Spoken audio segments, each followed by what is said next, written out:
Welcome everybody back to Friar Talk. We are going live on a Thursday night. If you guys haven't really gotten how we've changed up the show lately, we've just been doing 2 live streams a week, longer streams for people on podcasts. That's the only thing they're getting right now. They're basically getting 2 a week. And then everyone else, we've been clipping the segments. So I feel like some of you guys have been probably rewatching some of the segments, but that's what we've basically been doing for right now. I don't know what we're going to do when the season starts, but this is just the easiest way with our schedules to kind of operate the show. But it's been fun. I enjoy doing the lives more because we're just kind of talking about random stuff besides a couple pre-planned segments. So I personally like it like that a little bit, but it's been fun. So we came live on Monday. We were talking about a couple outfield options just because right now there's not a lot going on with the Padres. So there's a couple rumors right now, and that's what we're going to be talking about today. Both Johnny Cueto and Pablo Lopez have been very linked to the Padres, especially Cueto. That one seems like it's the most kind of important right now. And then also we'll bring up an Aroldis Chapman rumor, which I don't know if we even believe, but we'll touch up on that for a couple minutes after that. But that's kind of all we have today, just because there's not a ton going on. So if you guys do end up having a couple questions or anything that you want to discuss in the show, let us know as well. But with that said, Isaac, Johnny Cueto, that's the guy that seems like is probably the next piece for the Padres. We talked about Jurickson Profar. We talked about some other options that they have. They could potentially trade for an arm, but it does seem like they really, really want Johnny Cueto. Do you like the idea of them bringing him in? Definitely. I mean, like Cueto's not anything crazy, it's probably not what we expected this offseason. I'm sure a lot of you guys maybe expected Rodon or Eovaldi, something like that. But we ended up getting Bogarts, knowing, all right, we still need another starting pitcher. And how that was going to get done, whether through the trade, whether it's Johnny Cueto, whatever it was, I'm confident in what AJ Preller is trying to do. Johnny Cueto is a good option though. Last year he threw 158 innings. He's a perfectly capable fourth or fifth starter. He had a 3.35 ERA last year. He's not going to strike out a lot of guys, but he's going to create a lot of soft contact. And is that what you really want in the current state of the MLB? I don't know. I don't know if he's going to age, how he's going to age. I mean, I don't know what's going to happen. But if you're willing to kind of take a little bit of a risk, knowing you do need that depth anyway, you probably go get Johnny Cueto. Hope he gets another 150 plus innings out of. Hope you get another 150 plus innings out of him. You're probably not going to get a 3.35 ERA. That's kind of unlikely. But wouldn't you be happy with like a high 3, low 4 ERA for a guy that's going to be 37 to start the season and as your 4 or 5 starter? And let's say you sign him, right? You get Cueto. You don't give up any pieces. You save those for the trade deadline. You reevaluate at the trade deadline. If it didn't work, oh well. You're probably still over 500, still competing for a playoff spot, and that's going to be the goal for the Padres. I mean, you want to win the division. I'm thinking right now this is like a 92, 93 win team, maybe 94. Adding 2 guys that, I mean, Xander Bogaerts probably had like 5 or 6 WAR last year. Fernando had a 7 the year before. You're probably a 94 win team right now, hopefully. But you also lost a bunch of pitching depth. And we saw in 2021 how pitching depth really, really killed us.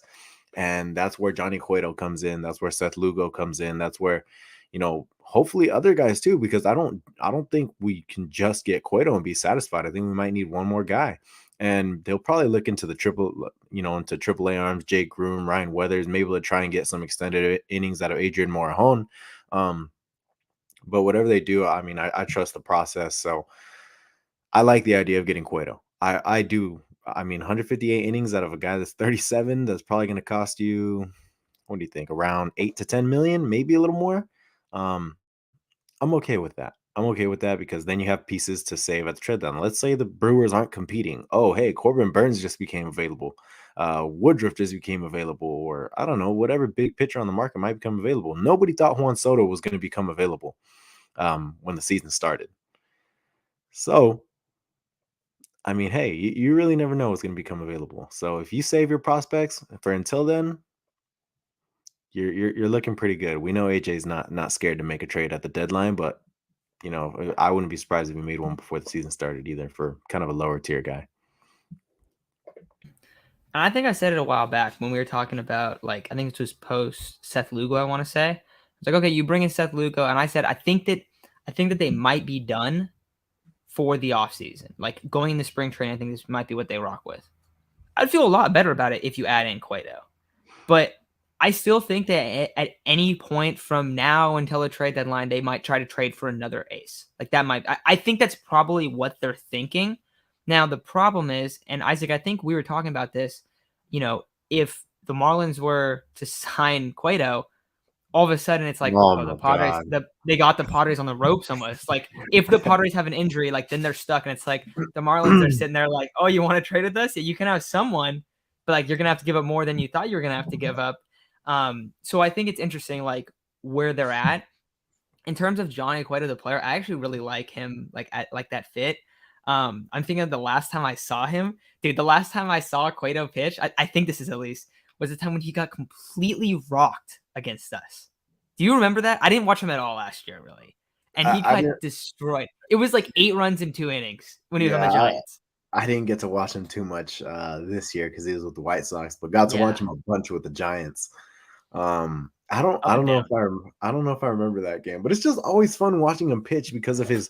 I mean, he gives so much deception on the mound with his deliveries and his change of velocities that it's honestly really fun to watch. Like, yeah, he's gotten older, but like I said, last year he had like a 3.35 or 3.5 some ERA, something like that.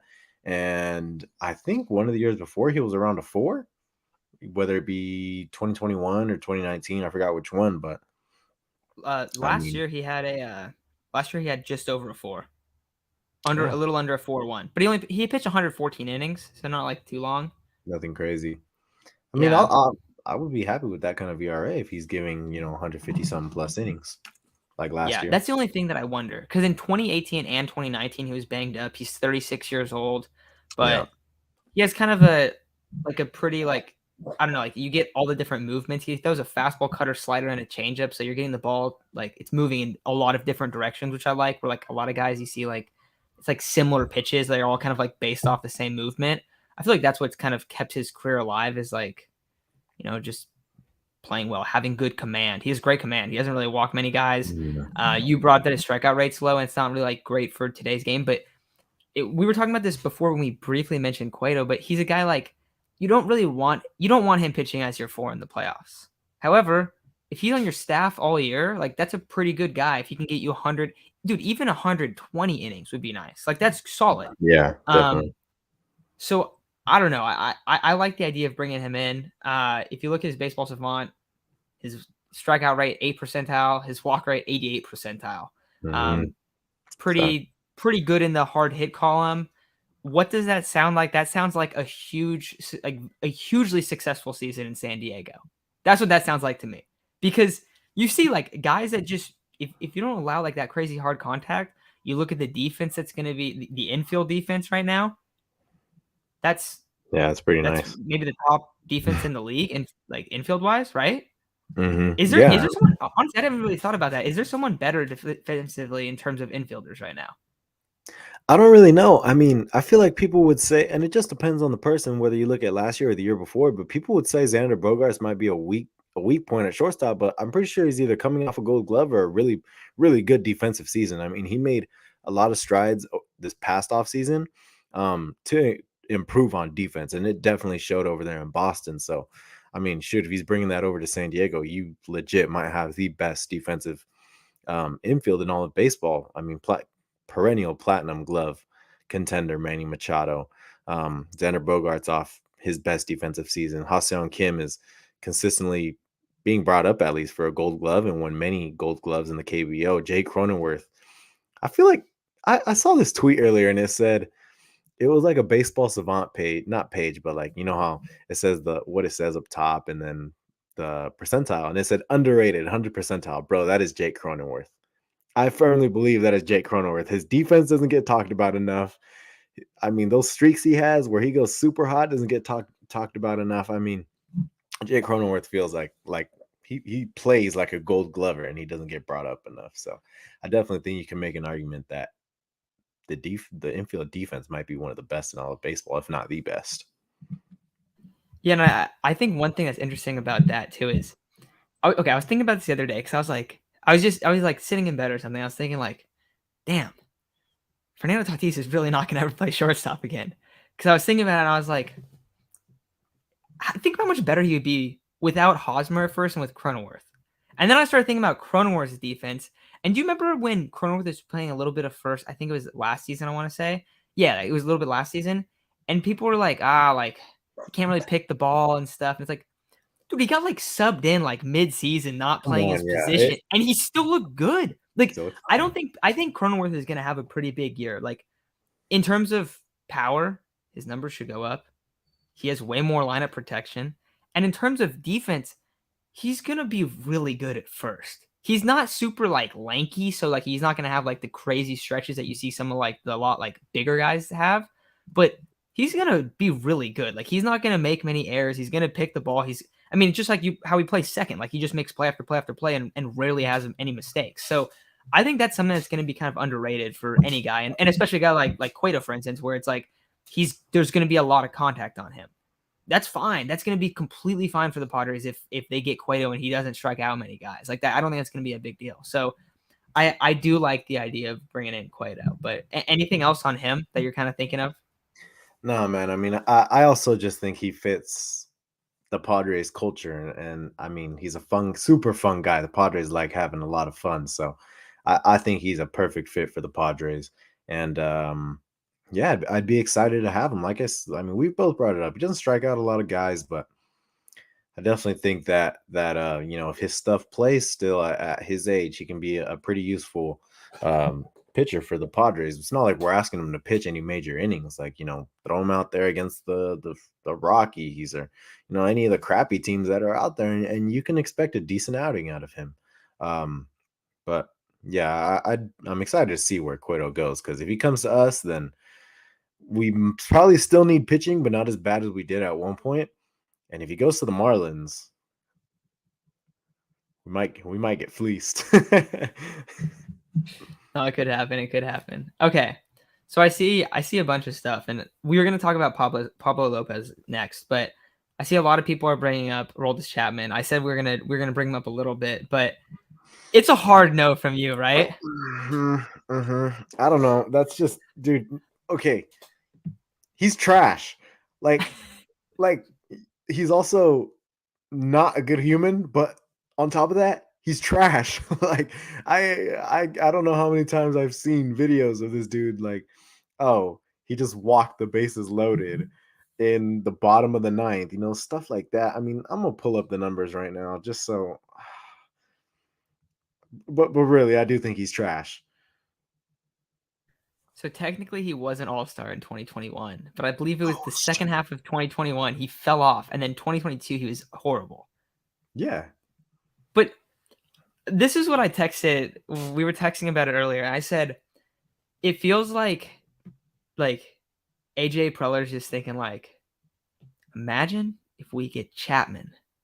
We already have Hader. Imagine if we get Chapman, we fix Chapman, and Pomeranz is healthy. He's thinking that. That's what he's thinking in his head. However, it's not gonna work. Chapman's washed, dude. Chapman is Yeah. like definitely washed in my opinion. He's what? He's 34. He doesn't throw as hard. He's just not the same guy. So I have no interest in bringing in Chapman either. Like Yeah. I mean, you the brought it up. bullpen's great. Yeah, exactly. That's the thing, is that like the bullpen's fine. It's not in a position where you need to go get somebody like Chapman. You're right. In 2021, I mean, let's be real. Like, you look at the Savant page, the velocity is not going to go anywhere. You look at 2022, it's all red, but the velocity, the spin, it wasn't going to go anywhere. The hard hit percentage in 2021 was 36% percentile. The barrel percentage, first percent, 1 percentile, first percentile. Based on ball percentage, horrible. The first percentile. He walks so many guys. Like, I don't know. I feel like also Aroldis Chapman and Josh Hader are two very similar. I mean, they're both closers. First off, they're both lefty closers, high velocity. They're pretty similar. I don't really feel like you need him. Not only that, but he's been in the news for many, many, many, many, many bad things. So I'm curious to see. I mean, that's the thing, is that it's just rumors. Like, you see Baerga, he he's saying the Dodgers and the Padres both offered 2-year contracts. I saw someone else say they didn't. Neither of those teams offered him a contract. He had an open tryout, and there was only like a team or two there. That's what I've seen. But I mean, I don't know what to believe. But personally, if this is true, I'd rather not see him in a Padre uniform. Um, that's just me though. Nah, I'm there with you. And I see Correa in the chat. You're saying that we could get him cheap and he could kind of be like a buy low kind of candidate. You're getting him cheap for a reason. That's the Yeah. thing. Like you're getting him cheap because he's looked awful. I don't know if you would want him to be your setup guy. Like I think even if they brought him in, it would be like almost like a spring invite type thing. But they're talking about a 2-year deal. That's not the same thing. That's not a spring invite. That's not like we signed this guy and like he might make the roster, he might not. That's like we're investing in Aroldis Chapman. I don't really think that makes much sense. Yeah, I like Hader way more than Yeah, Chapman too. I of see course. Devin says that. Look, And that's what I I'm. don't think like Hader was broken. I think he was like kind of broken at the time, but it's different than Chapman, right? Like No, Hader was just trying to. I feel like Hader was just trying to adapt, and he had been with the Brewers for so long, and like he had been through kind of a lot in that little time period. Where I feel like it was just him needing to adapt, and he definitely the way he adapted so fast. I definitely applaud him for that. But realistically, let's say Pomeranz is healthy, Suarez is healthy. Shoot, Martinez down the road probably isn't going to be a starter. I would assume. Let's even in the playoffs, maybe. What role does Chapman have? I mean, Suarez fits the setup role. Pomeranz could probably fit a setup role or a seventh inning role. Um, Luis Garcia. Luis Garcia, is he still with us? Yes, yeah, right. Luis Garcia he's is looked better than him. He was a lot better than him another last year. yeah, another setup guy. Like we have guys that already fill this role. It's not like we really need another guy to fill a role that we don't. I mean, we have too many guys to fill that role. The bullpen's fine. Adrian Morejon, Tim Hill, Josh Hader, um, Drew Pomeranz. You guys notice I just mentioned 4 lefties. What do we need another lefty for? We don't. So it really, I don't know. It doesn't make sense. It's kind of funny because like a couple years ago, it's like the Padres have no lefties in the bullpen. Like they need to add a lefty. Like Yeah, they need a yeah. lefty bat. Or like was it? I guess it was more last year, even too. For the last couple years, I guess. But yeah, I don't know. I don't really think Chapman makes much sense. I feel like that's not really AJ Preller's. I guess I say that, but then he did get Hater, so it's like that's kind of the same. It's a similar like timeline, I guess. Like you're buying low on the guy, and he's like a similar kind of mold of a pitcher. But Yeah. I don't think that's the guy he wants. Like I think they wanted Hater because they were like, we think Hater's like a top guy. Like you're not signing Chapman like that. Like you're deciding No, Chapman as like a reclamation a project, and reclamation project, yes. which isn't the worst thing in the world, but I don't know. I think there's better guys to sign. I think there's other guys that also like I would just rather have Adrian Moore hone pitch innings. Wouldn't you Exactly. rather see wouldn't you rather see him out there? Like Yeah, and he's a damn good. I mean, we've seen glimpses of it. Like, yeah, he's off of Tommy John, but he's a damn good pitcher when he's when he's on, when he's feeling good. And with a whole nother offseason to feel good, I mean, I'm pretty confident he's gonna be a damn good pitcher. I mean, we might even have to look at him for starter innings. Like, I'm not saying he's gonna be a starter full time or anything like that, but if we need starter type innings, yeah, you're gonna have to go in there. You might have to throw 3 or 4 innings. Um, but yeah, man, I mean, if what's being said about the Padres not wanting to pass that next luxury tax threshold, why are you gonna give you shouldn't waste the money on Aroldis Chapman. Like, get yes, I Cueto, know everybody get loves Profar. the yeah, exactly. Get Profar, get Cueto, exactly. Like everybody likes the reclamation project. Everybody loves that. Oh, well, if you buy low, maybe you'll do this out of him. Maybe you'll get this out of him. Maybe you'll get that out of him, right? But it's got to be the right player. This, I don't know. I don't think this is the right player. No, I'm there with you. I would way rather see Profar. I think that also just helps the team more too. Yeah, Like yeah. so. All right, Pablo Lopez. What you had Oh something yeah. first?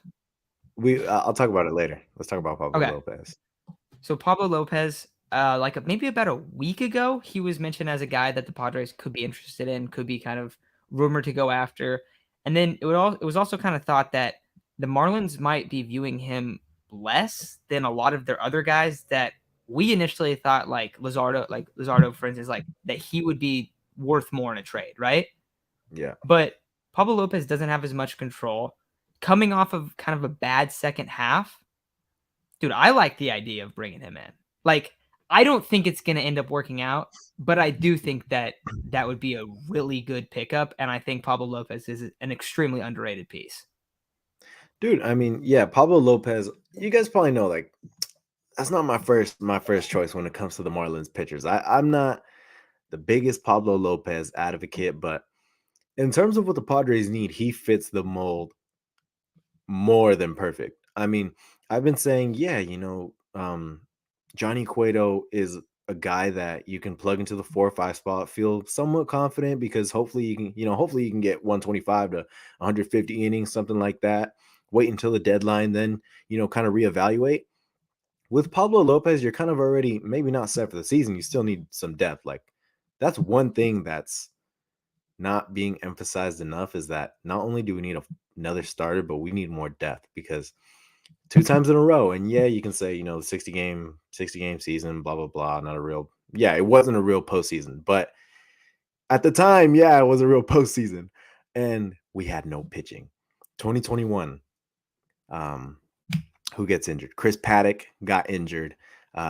Blake Snell got injured down the road. Yu Darvish was pitching through an injury, and we had zero depth. We had to start Craig Stammen.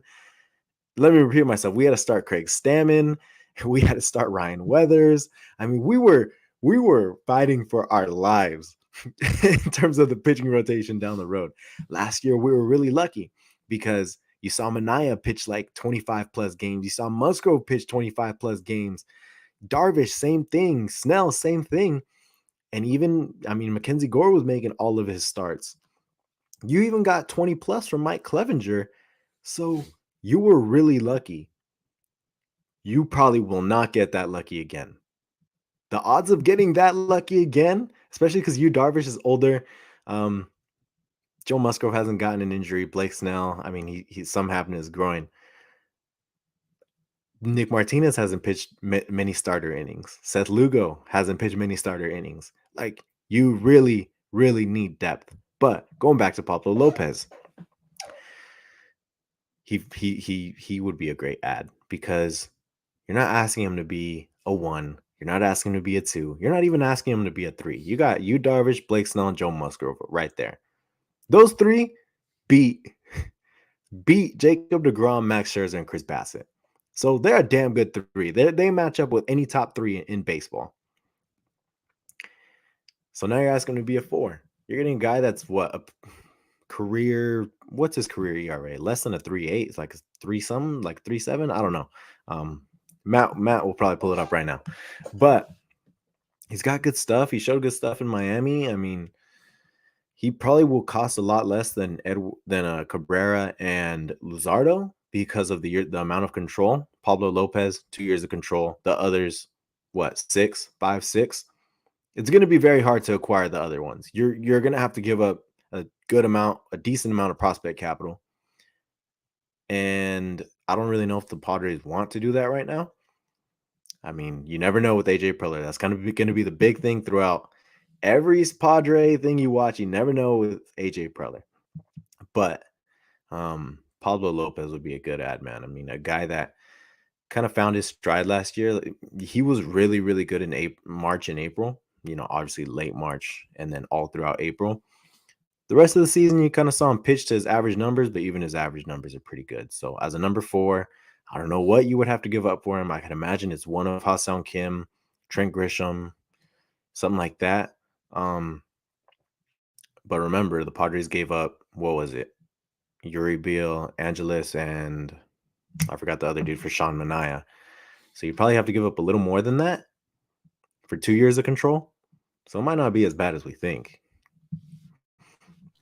That's Dude, also the and A's, though, honestly, compared to the Marlins. yeah. I would also say, though, like, so you brought up Luzardo, like, the difference with Pablo Lopez and Luzardo is Pablo Lopez pitches a lot of innings.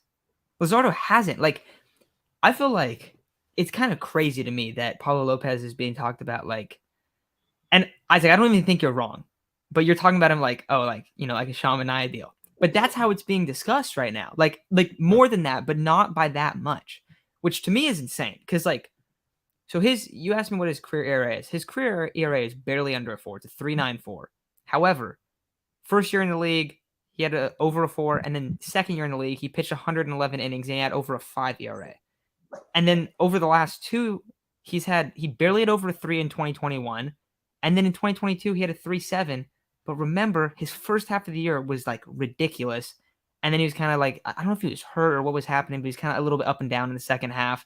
Also, he played for the Marlins. None of the games mattered in the second half. Like, I do think that has an impact for how you perform, no matter what. Like, sorry, if you're playing non-competitive baseball for 4 months, like that's gonna get to you, right? That's gonna be like mentally draining. So if you plug him into the Padres, he's a 4 starter. He's playing for a contending. I don't know, dude. I think he would be good. I think you get mid-3 ERA. He pitched 150 plus innings for you for 2 years. He might look to be a guy that you extend after 2 years. The Padres need guys with control. He's what? I think he's 27. Let me double check. He's 26. Dude, he's 26. I think is Luzardo older than him? No, Around Luzardo's the same 25. age. Yeah. So like the same age. Like, I don't know, dude. I really like the idea of bringing in Pablo Lopez. I feel like the thought for the Padres is we're going to go get Cueto because we don't have to trade for him. I think if they miss on Cueto, I think they're going to turn over to Pablo Lopez because that's also what the Padres seem to do, which is I think is always kind of weird, where they're like, we want this guy. He's off the table. Okay, we want this guy. Like we saw it this offseason with Trey Turner. The Padres want Trey Turner. Oh, they didn't get him? Okay, they're going to Xander Bogaerts, which I don't know. I think that's funny. But I feel like Pablo Lopez could, if they don't get Cueto, if they strike out and they don't land Cueto, who is it? The Marlins? Oh, shit. Okay, so then they're definitely getting Pablo Lopez. So it's just a race to see who gets Cueto. We're gonna have to trade for one of them. I mean, what was I gonna say? I had something on my mind. Damn it. But Pablo Lopez makes a lot of sense in the way that, yeah, you're gonna get 2 years out of him. He's 26 years old. Yeah, I feel like, I mean, everybody talks about Ruben Niebla, and I was gonna say he doesn't get enough talk throughout the league for how well of a job he did last year. I mean, he was able. Darvish had an amazing year under him. Blake Snell had a really good bounce back second half. Joe Musgrove had a really good year. Sean Manaea, yeah, he didn't look good throughout the year, but he admitted himself he got lazy after July. He said he got lazy and he wasn't. I don't know what happened with him, but apparently he got lazy and he wasn't pitching like himself. And so now he's going to the Giants and he's probably going to pitch pretty damn good because he's not going to be lazy anymore. Mike Clevenger was dealing with apparently he was dealing with a really bad knee problem. So he wasn't really able to be himself throughout the season. But he pitched pretty good for, the little stint that he was healthy. Nick Martinez pitched pretty good. Mackenzie Gore looked good. I mean, he had everybody looking good at one point. So if you can get somebody like Lopez, you get him with Sean Manaea, you hopefully get a 3.5 ERA. And the thing with, Lopez, Cueto, all these guys, I feel like even if they get one, they're not going to, I don't feel like they're going to stop. I really think they want to, at some point in the season, where they're probably at the beginning, some point at the beginning, I really think they want to do a 6-man rotation again because it worked beautifully last year. And maybe that's because you had so much depth. Not many teams can afford the luxury of going with a 6-man rotation. We might not even have the luxury of being able to do that next year. But if they keep piling on the depth, they'll be able to do it. And that's why Lopez makes sense, or even some other guys I've seen like Tanner Hook. Everybody talks about Correa and Luzardo. But we probably will have to go through the pitching market and see like what other possible trade options are there, because AJ doesn't really go to the guys that we expect. Sean Manaea, we didn't expect. I don't remember expecting Darvish or Snell or even Musgrove. So there's always a guy that's on the market. Yeah, right. I mean, I don't remember. So there's always a guy that's out there that we don't know is available that apparently is available.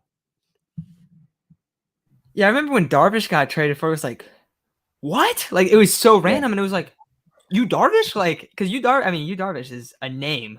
Yeah. Blake Snell, definitely. A name. Like, they went after a couple guys, and then it was like, oh, they also got Musgrove. And that was a crazy one. Mm-hmm. Yeah, I don't know. I like the way they use the 6-man rotation too. And it's also like, when we talk about a 6-man rotation, we don't mean they need to be in a 6-man rotation all year. No. You go through the ebbs and flows of the season, and when there's a bunch of games and there's you play 14 games in 15 In a days, row. stuff like Yeah. that. Then you go through it. And the way that they operated through that was really good. And last year, the other thing is I think you mentioned this when we started talking. I don't know if it was, I think it was when we started talking about Lopez, not Cueto, but either way, adding depth. You're talking about how the Padres kind of got lucky in a way that no one got hurt. But people did get hurt last year. But early on, there was so much depth that it helped them. Now, they didn't get hurt at the end of the year. And that was the difference in 2021 is that everyone just fell off a cliff. And that's where they did get lucky. But at the beginning of the year, when you kind of were operating with all that depth, with a bunch of arms that could start or at least get stretched out for a while, it worked really well. And then a lot of your guys, like Blake Snell, like Yu Darvish, I mean, at least I felt like they were, but I feel like they had like their best stuff come postseason. Oh, dude. Maybe Musgrove and Darvish were a little bit more like drained, but they didn't look like they were falling off or anything. I mean, we saw Musgrove was pumping so much they thought he was cheating, dude. Like these guys, they were good. They weren't fatigued come the end of the season, which I think is a huge thing, especially if you're trying to win a championship, not just like get through the season. It's like you want to get through the season, but also be good come October and be ready to go. Because we see even a lot of these aces come out in the postseason, they don't like look like themselves even. Like they don't look like they did a couple months before. So I think that's a big thing. And I think I'm with you. I think it's going to be one or the other, and that's who they're going to go in with. But also said, I think they're like okay right now. I just think it's kind of like you just keep getting better and better and better. And Padres are projected to be like a top 3 team next year. So it's worth it to keep getting better and better and better and do as much as you can to keep, extending the gap between you and the teams below you and really just, be a top tier team, be a better team on paper against the Mets because everyone has the Mets on paper as, oh, they're so good. Dude, the Mets are the most injury prone team in the league. They're like, and if they sign Correa, it's like, well, Correa is not getting signed for a reason, guys. Like, obviously, it seemed like the Giants. Okay, it's funny because when we were talking about Correa a little bit, and I guess we can switch over real quick. Anything else on Pablo Lopez? Because I do want to talk about Correa. No, nothing much on Pablo Lopez, man. I mean, he would be a great acquisition. One thing, the Padres starting rotation currently has Yu Darvish, Blake Snell, Joe Musgrove, Nick Martinez, and Seth Lugo probably as their 1 through 5. Four righties, 1 lefty. So there could be a lefty arm that we don't know of that's on the market that AJ's probably trying to go after. We'll probably have to look into that. But yeah, I mean, Lopez is definitely, no matter what. I don't care if it's a righty or a lefty. We just need another pitcher. Yeah. All right. So we were talking about Correa. And I remember when he didn't sign with the Giants, we were like, dude, the Giants totally fucked that up. Like they completely butchered it. Dude, that's not what the case is. Clearly there's something wrong because is he going to sign with the Mets? It's like not for sure, right? Because they're like, oh, we don't really know about this now. And it makes sense because the deal last year with the Twins, didn't it seem weird that he signed that? Like it was like, why did Correa sign a 1 year? It seems super strange. It's all kind of starting to come together now. So I have really no idea what's going to happen to him, but I just find that very strange. It's like, I mean, this is football, but it's like, you remember when like guys like Jay Ajayi, remember when it was like Jay Ajayi is going to be a first round pick and it was like, oh, Jay Ajayi has no knees. And then he got drafted and he was a stud for like 2-3 years and he was done. Like it's really quick. Same thing. That's it. How it feels like Todd Gurley. That's a great one. It feels like there's something like that with him. And I don't know. Do you know like what it is, like the specific injury? Nah, no clue. Well, apparently it was something that happened in his minor league or early career. And then apparently he might have re-injured it again last year at some point in the season. But there's another team involved apparently. Another team jumped in, and Correa's camp has been talking with another team other than the Mets. So it's really complicated what's going on. And you keep hearing, the deal is not going to be the same. It's not going to be the same exact deal that the Mets gave him. It's going to be like, tinkered a little bit. And it's so weird, man, because that's such a good player. Like that injury hasn't held him out at any point of the past 2 seasons, I feel like. That is a really good player. That is a player you definitely want on your team. And I understand, giving him a really big contract, a long contract, It might not pay off in the end, but I don't know. It's not my money. Um, uh, it, for the Mets, it kind of makes a lot of sense just because they could use another bat in their lineup. Like, I know you look at the money that they invested into their team and you think, oh man, this got to be the best team in baseball. Bro, it is the almost exact same team. It's just different names slid into a spot that was occupied by somebody just as good as them. I don't think Kodai Senga is going to be just as good as Chris Bassett, but yeah, the Mets could use him, and I don't know what the contract for him is going to look like.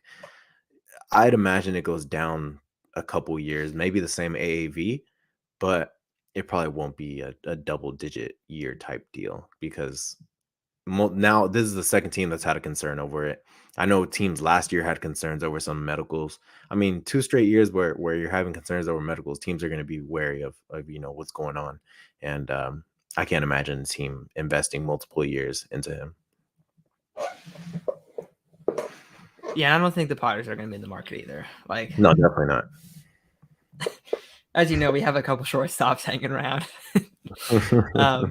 But yeah, it is a little bit weird. I also see this, and I think we're probably going to wrap up after this because I don't really have anything else besides this, but this is an interesting one. And the only reason I bring this up is because I was talking to my roommate, who's a Dodgers fan, about this the other day. And this was his take. And I said, no, you're wrong. I said, no, you're wrong. They're going to go after him. So Loans by Sean says, no chance we get Ohtani and keep Manny/Soto. I'd rather have Manny and Soto than Ohtani. Maybe it's a bold statement to say you'd rather have anyone than Ohtani, but you're saying you'd rather have both of them than Ohtani. That's true. That's accurate. However, I will guarantee you, it is a 100% chance that the Padres are going to be a 100%er. And who else? Someone over here said this. Oh yeah, Wolfpack. He says heard AJ had a screensaver of Ohtani on his cell phone. I wouldn't be surprised, dude. AJ, I mean, they went after Ohtani. Dude, he loves Ohtani, bro. But when we talk about Ohtani, you remember who the 3 teams were last time around, right? The 3 finalists. I don't. The Angels, of course. Mm-hmm. The Dodgers and the Padres. Those were the other ones. Those were the final 3 teams. And I guess maybe the Yankees, but I don't really think that, like, most guys that are, like, most of the Japanese players have already said, like, they don't really want to be that far because it's super far. Where if you're on the West Coast and you look at, like, where a lot of guys have signed, they typically sign on the West Coast. So it seems like he would rather be in California. Well, I have a feeling it's probably going to be the same 3 teams. Some people bring up the Giants in that too. But, dude, the Giants just struck out. Like, they had the worst offseason, like, in terms of, like, going after the big fish. It was just, like, and I don't think they're, like, going to be bad or anything. Like, I think they're going to be all right or whatever. But, like, they couldn't land them. Like, I think that we're going to go after Ohtani. Are we going to land Ohtani? I don't know. But we're going to be in it. And based on this offseason, would you be surprised if the Padres offer Ohtani the most money? I certainly wouldn't. I don't think they care, dude. I really don't think they care. Seidler has basically said, like, and if you listen to, like, how he talks about it, he's like, yeah, like, we'll keep spending. Like, what do you mean? And then guess what he does? He keeps spending. Every single year, the Padres have dropped, what is it, 9 figures? 9 figures at least every single year for, like, 6 years in a row. Because if you keep going back, you go way back and you're going to find Eric Hosmer and be like, oh, God. But even before that, they were signing prospects for a ton of money and they kept breaking all their records on deals. So it's not like they haven't spent the same. I feel like they view it like most people view it as like, oh, this is your salary for your team. I don't think that's how they view it. And maybe I'm completely wrong here. I feel like they view it as we made this much revenue last year. I made this much money. I'm completely putting into this player, into this offseason, where it's almost like you gain money during the season with all of us buying tickets, jerseys, everything like that, right? And then they're like, okay, well, we made this amount of money in profit. Let's reinvest it. And that's what they've been doing because that's what they do. Like, that's what they've done each season. So if they're like, if Ohtani's like, yeah, I want $500 million over 10 years, I think they're gonna be like, bet, we'll give you $550. How about that? That's honestly how I feel they're gonna approach it. I'm not. Those are hypothetical numbers. Yeah. In terms of like, they're gonna try to overpay to go get him because they've done that every single time. And I still think they're gonna try to keep Manny, and I still think they're gonna try to keep Soto. guess what? Odds are they're not going to get every single player, but they're going to keep trying to get the best player they can. And Ohtani is the best player you can sign. So yeah, I don't know. yeah, I think yeah, it's yeah. bold to me. I mean, I don't think it's that bold. The only reason I think it's bold is because you got Xander, Manny, Fernando, all all those guys locked up for multiple years. Hopefully, Manny opts in or gets extended. Whatever it is, because I would hate to lose Manny. And then you definitely want to extend Soto for sure. You got to try and pair the core four together for as long as possible. Now, with that being said, you can't really rule out AJ not trying to get Shohei Ohtani. I mean, he's it seems like he's always wanted Shohei. Now, I do think Shohei will end up being a Dodger or a Yankee. Maybe not a Yankee. I'm really just saying I really think he's going to end up being a Dodger. But, I mean, I don't really care if he ends up being a Dodger. I know the Padres are going to be in it, man. I know they're going to try and get him. It's always been, look, if it's for the right player, yeah, you can go spend that money. That's how the Padres have operated these past few years. If it's for the right player, go ahead, pass the luxury tax, get the guy. Yeah, he really does. He does bring $1 billion. If you have Shohei Ohtani, Ha-Seong Kim, if he doesn't get traded, and Yu Darvish in the same, and if Yu Darvish doesn't leave, if you have all three of them in the same market, you might be the most popular team in baseball because of the fan base that comes over from where they are from. But yeah, Hey, you can't really. not to mention for Fernando and Manny. Yeah, Fernando and Manny, they're two. Well, I mean, Manny's one of the most hated players probably in baseball, but Fernando's super cool. Everybody loves man. Everybody, Yeah. maybe not anymore. But everybody loves Fernando. Maybe not anymore, but everybody loved Fernando at one point. Dude, you have one of the coolest teams in all of baseball. Do I think he's going to be a Dodger? Yeah, but why not just talk a little bit about what's really not that unrealistic, which is we're at least going to try. We're at least going to try. Or why wouldn't you? Every team's probably going to, maybe not every team. You could probably count out the A's. You could probably count out the Indians. But almost every team is going to try because he's the best player in baseball. He's arguably one of the greatest players of all time already. Top 5, top 10, whatever it is. So I'm super interested in next offseason, man. That's going to be such a fun one. I mean, Ohtani watch, you can sign me up for that, man. That's going to be super fun. Yeah, man, that's cool. Yeah, that'll be crazy. One of my good friends is an Angels fan, so we'll have to bring him on and talk about what he thinks is going to happen with him because he knows a lot more. Like he's very locked in, of course, on Ohtani and what's going to happen to him. Sure, yeah. I couldn't see him returning. I don't know. I couldn't see him returning to the Angels at know. least. Okay, final thing. People brought this up earlier. I already said final thing once, but one more thing. Ha-Seong Kim to the Dodgers. Guys, that is not going to happen. Yeah, that makes no sense. I The Dodgers might want him. They're not getting him. Yeah, I really think it's official. Like they legit might consider us rivals now. So they probably know, like, look, we're not trading we're not trying to make you guys any better. So no, I don't think I saw that article too. I don't even think it's like some sort of like I don't think it's any sort of rumor or what's the word I'm looking for, or any like sort of talks, anything like that. It's just something that the Dodgers, what was it, Dodgers Nation? I forgot the article that wrote it. It's just something they proposed because they're saying, like, look, Flat, you do owe us lunch, bro. No, I remember correctly, you definitely owe us lunch. I want to say it was a beer too. But they're just saying what that article was saying was there's always one team. No team wants to get fleeced right now. In terms of no team wants to set the trade market. Whether it be too low, too high, no team wants to set the trade market. That's kind of what's holding up the trade market right now.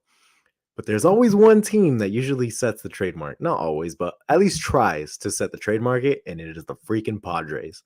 So they're saying if there's one team that's going to set the trade market and kind of, because the Dodgers want to make trades. Everybody's saying, look, the Dodgers, yeah, they might want to stay stagnant, but they're at least going to try and look to make their team better through the trade market. But the Dodgers don't want to make the first deal. So they're saying if there's going to be a team to do it, it's going to be the Padres because they got trade pieces with Ha-Seong Kim, Trent Grisham. We got multiple trade pieces. Yeah, I saw that. That's so funny. Actually, one thing before we go. I don't know if I don't know how many of you guys listen to Ben and Wiz, but they brought up they had a good poll yesterday.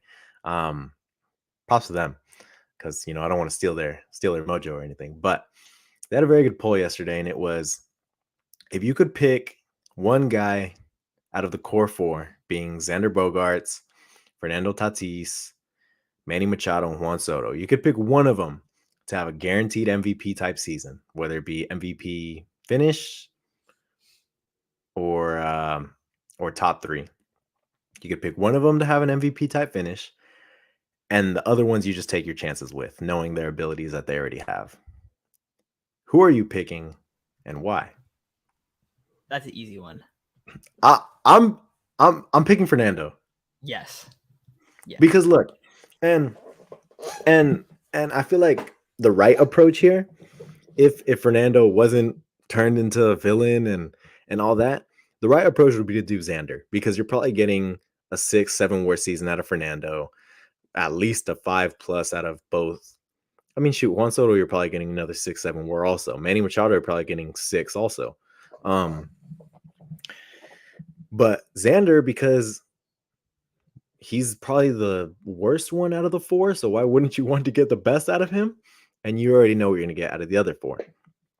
But dude, Fernando was just turned into, I feel like he went from the face of baseball to quite possibly one of the, he's battling probably the biggest adversity he's ever going to face, unless he gets busted again.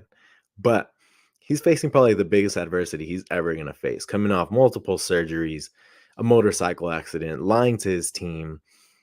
So many things to where people have kind of villainized him.